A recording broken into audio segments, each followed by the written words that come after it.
This is hot! Oh, see? Welcome back, bicycle. Hey, Trainiacs. As you can see, I'm home. I'm not yet unpacked. Gracie's been losing her shirt because I'm home and I'm her hero. So that's about as much personal space as I get. Got a 12-mile run that we're gonna go on right now. That's about 19 and a bit kilometers. Getting better at that metric imperial conversion there.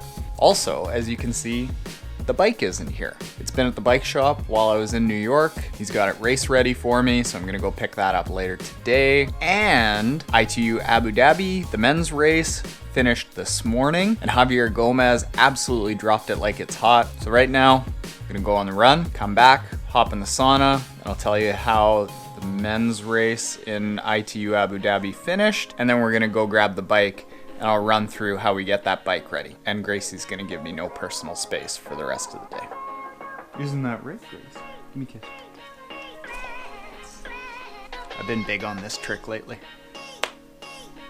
All right, round 10. I was expecting frozen tundra Winnipeg. It's too nice out there for the big windburn jacket. All right, Taren goes for a long run, take 2.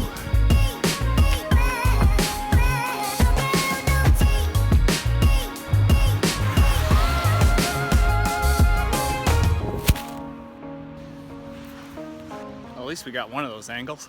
We are at Assiniboine Park now.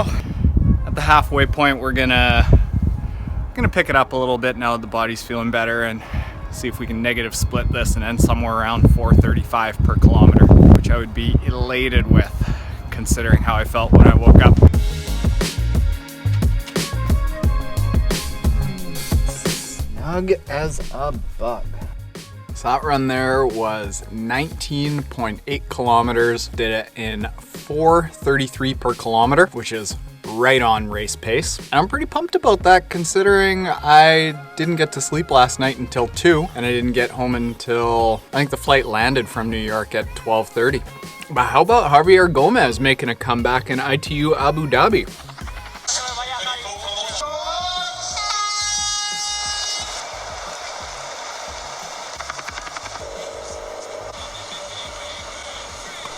Apparently Gomez had an absolute crap T2. Let's see.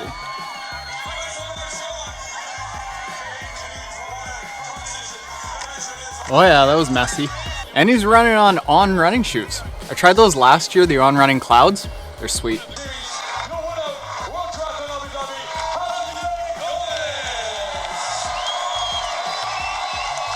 Yeah, so apparently up until about 3K left in the run, Javier wasn't in the lead. Tom Bishop from Great Britain was.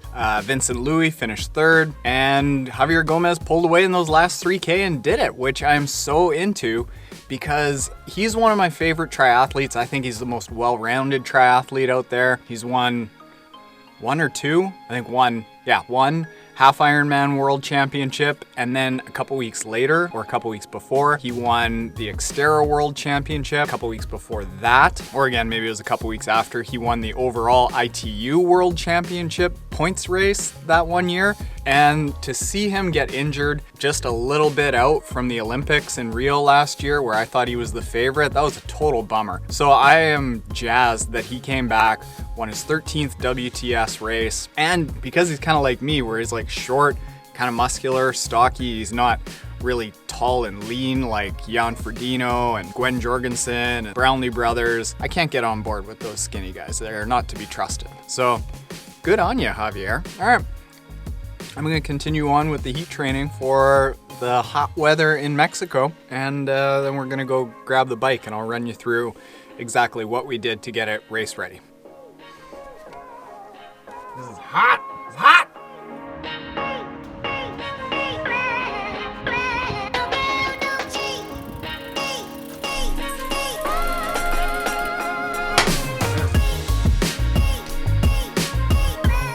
Welcome back, bicycle. All right, let's see what they did. He told me that I needed a new chain and a new cassette.